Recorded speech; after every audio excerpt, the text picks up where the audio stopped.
Bismillahirrahmanirrahim. Assalamualaikum warahmatullahi wabarakatuh. Alhamdulillah. Alhamdulillahirabbil alamin. Assalatu wassalamu asrofil anbiya wal mursalin. Sayyidina Muhammadin wa ala alihi wa sahbihi ajma'in. Rabbi israh li sadri wa yassir li amri wahlul 'uqdatam min lisani yafqahu qawli. Halo teman-teman sekalian, sahabat yang mulia. Apa kabar? Alhamdulillah kita berjumpa lagi di dunia maya dalam keadaan sehat walafiat. Dan oleh karena itu jangan pernah lupa untuk selalu bersyukur kepada Allah Subhanahu wa ta'ala atas segala karunia yang diberikan kepada kita yang begitu banyak dan mustahil kita bisa menghitungnya. Di antaranya adalah karunia kesehatan, karunia kesempatan, karunia umur panjang yang barokah, dan tentu karunia yang paling agung adalah karunia iman dan Islam. Karena dengan keduanya itulah kita akan selamat fid dunya wal akhirah. Selanjutnya mari kita berselawat kepada baginda Rasulullah Muhammad SAW.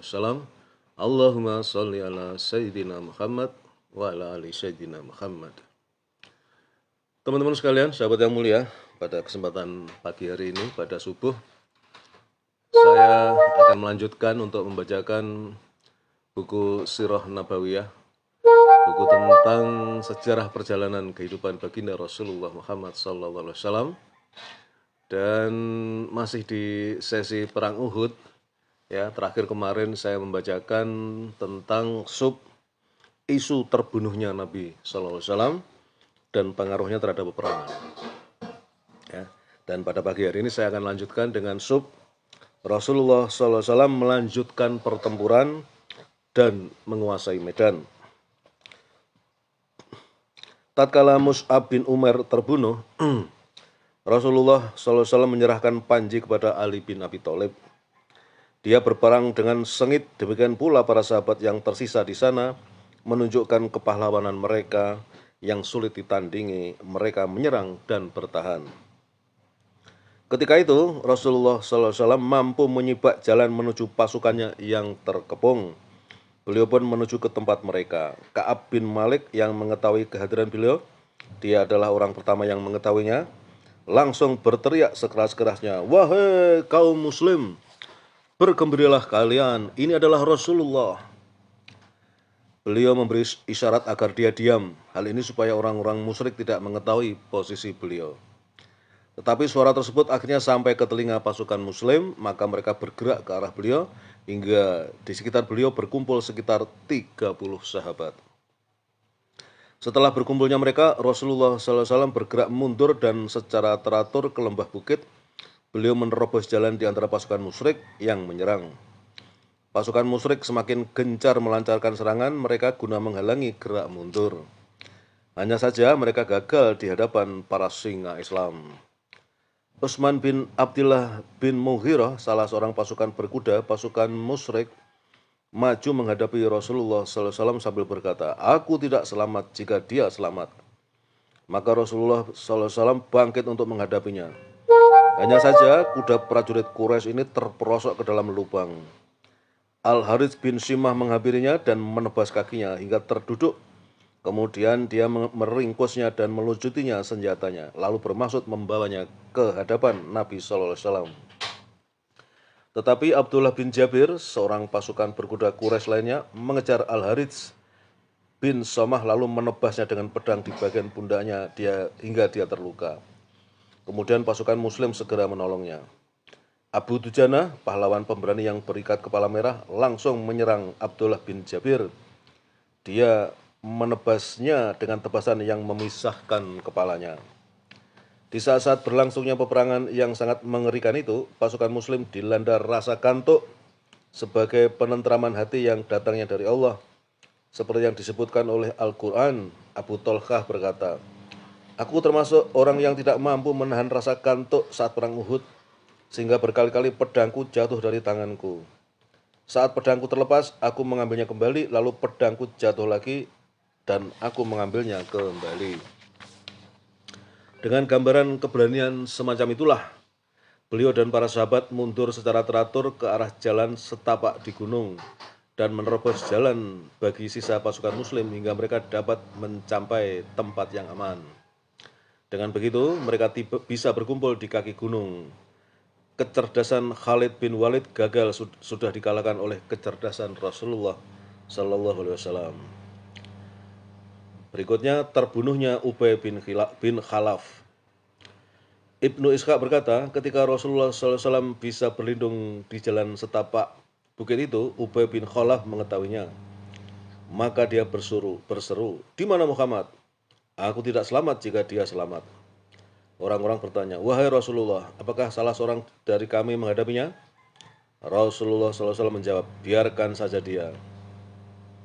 Tatkala dia sudah mendekat, Rasulullah SAW mengambil tombak pendek dari Al-Harits bin Shimah. Setelah tombak berada di tangan beliau, mengibas-ibaskannya sehingga lalat-lalat yang hinggap di punggung unta pun berterbangan.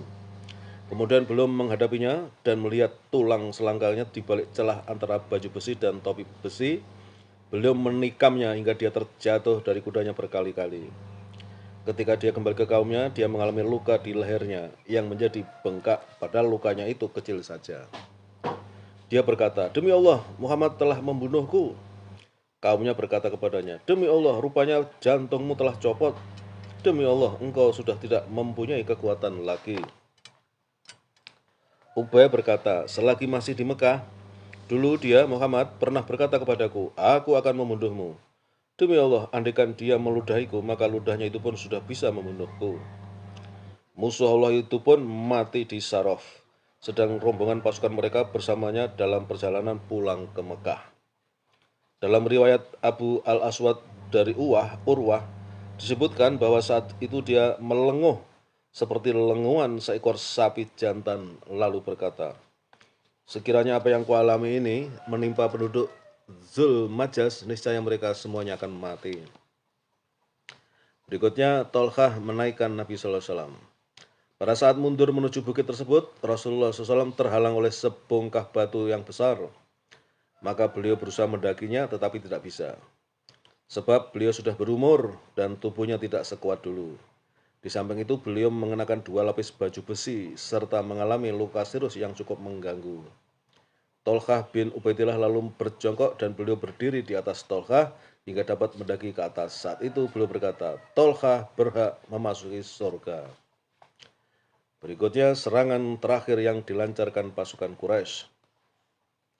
Tatkala Rasulullah SAW sudah mendapatkan tempat sebagai pusat komando di celah bukit, maka pasukan Quraisy melakukan serangan yang terakhir dalam upaya menghabisi orang-orang Muslim. Ibnu Ishaq menuturkan ketika Rasulullah SAW tengah berada di lembah, datanglah sekelompok orang-orang Quraisy hendak mencapai posisi mereka di bawah pimpinan Abu Sofyan dan Khalid bin Walid. Gembong Quraisy, dua-duanya, tapi akhirnya masuk Islam. Beliau SAW kemudian berkata, "Ya Allah, sesungguhnya mereka tidak layak mengungguli kami." Kemudian Umar bin Khattab memerangi mereka bersama beberapa orang Muslim Muhajirin hingga mereka turun dari atas bukit. Dalam kitab Al-Maghazi Al-Umayyah disebutkan bahwa orang-orang musyrik mendaki ke atas bukit, maka Rasulullah SAW berkata kepada Sa'ad, "Jauhkanlah mereka dari kita." Sa'ad menjawab, "Bagaimana aku dapat menghalau mereka padahal aku hanya seorang diri?" Beliau mengucapkan seperti itu hingga 3 kali. Akhirnya Sa'ad mengambil sebuah anak panah dari kantongnya, lalu dia memanah seorang dari mereka hingga membuatnya terbunuh. Sa'ad menuturkan, "Kemudian aku mengambil anak panah yang aku mengenalinya dan melontarkannya ke seorang pasukan Quraisy yang lain dan membuatnya terbunuh. Setelah itu aku mengambil anak panah itu lagi yang aku mengenalinya dan memanahkannya ke seseorang pasukan Quraisy lainnya lagi dan membuatnya terbunuh. Akibatnya mereka kemudian turun dari posisinya di bukit tersebut. Aku berkata, ini adalah anak panah yang diberkahi. Lalu aku memasukkannya kembali ke dalam kantongnya. Anak panah itu terus bersama Sa'ad hingga dia meninggal dunia dan setelah itu disimpan anak keturunannya." Berikutnya para syuhada di Cincang. Ini merupakan serangan terakhir yang dilancarkan pasukan musyrik terhadap Nabi SAW. Tatkala mereka sudah tidak tahu sama sekali kemana beliau pergi dan mereka setengah yakin telah menghabisi beliau SAW, mereka pun kembali ke markas tempat mereka semula dan bersiap-siap untuk kembali ke Mekah. Di antara mereka masih ada yang tengah berkutat dengan kesibukannya seperti yang dilakukan oleh para perempuan Quraisy yang terus mencari korban-korban dari pihak pasukan muslim. Mereka mencincang tubuhnya, memotong telinga, hidung, dan kemaluannya, serta menyayat perutnya. Wah, ngeri ini. Yang melakukan perempuan kafir Quraisy. Hindun bin Utbah ini mengambil jantung Hamzah, nah, ini paman Rasulullah, dan mengunyah-ngunyahnya. Tetapi karena tidak mampu menelannya, lalu dia memuntahkannya. Dia memotong telinga dan hidung Hamzah dan menjadikannya sebagai gelang kaki dan kalung. Maka sebagai tambahan, suatu ketika pada saat Madinah dilanda banjir di kawasan Uhud, ya, sehingga makam paman Nabi Hamzah itu terkikis, dan kemudian jasad dari Hamzah ini terlihat dan ternyata masih utuh, tapi yaitu tadi bagian telinga dan bagian hidung itu tersayat, ya, karena memang dipotong oleh Hindun ini, ya, istrinya Abu Sofyan ini. Berikutnya, seberapa jauh kesiapan kaum muslim untuk berperang hingga titik penghabisan. Pada saat-saat terakhir peperangan, terjadi dua peristiwa yang menunjukkan sejauh mana kesiapan para pahlawan Islam untuk maju berperang dan seberapa jauh keteguhan hati mereka di jalan Allah. Peristiwanya adalah sebagai berikut. 1. Ka'ab bin Malik berkata, aku termasuk salah seorang yang ikut keluar berperang bersama kaum muslim. Setelah menyaksikan tindakan orang-orang musyrik yang mencincang para korban dari pasukan muslim, aku pun berlalu ke sana dan mengintip. Kulihat ada seorang musyrik yang mengumpulkan baju-baju besi sambil melewati kaum muslim dan berkata, bergerombollah kalian sebagaimana bergerombolnya kambing yang disembelih. Tiba-tiba seorang prajurit Islam mengawasinya, ia mengenakan baju besinya.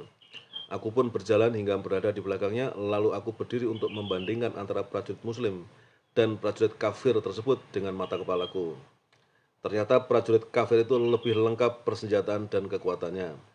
Aku terus memperhatikan keduanya hingga akhirnya mereka bertempur.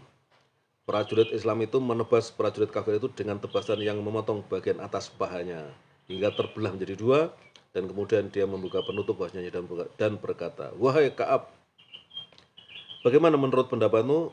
Aku Abu Dujanah. 2. Beberapa perempuan mukminah tiba di medan pertempuran setelah berakhirnya peperangan. Anas menuturkan, aku melihat Aisyah binti Abu Bakar dan Ummu Sulaim. Mereka berdua menyingsingkan bajunya hingga aku melihat gelang kaki mereka.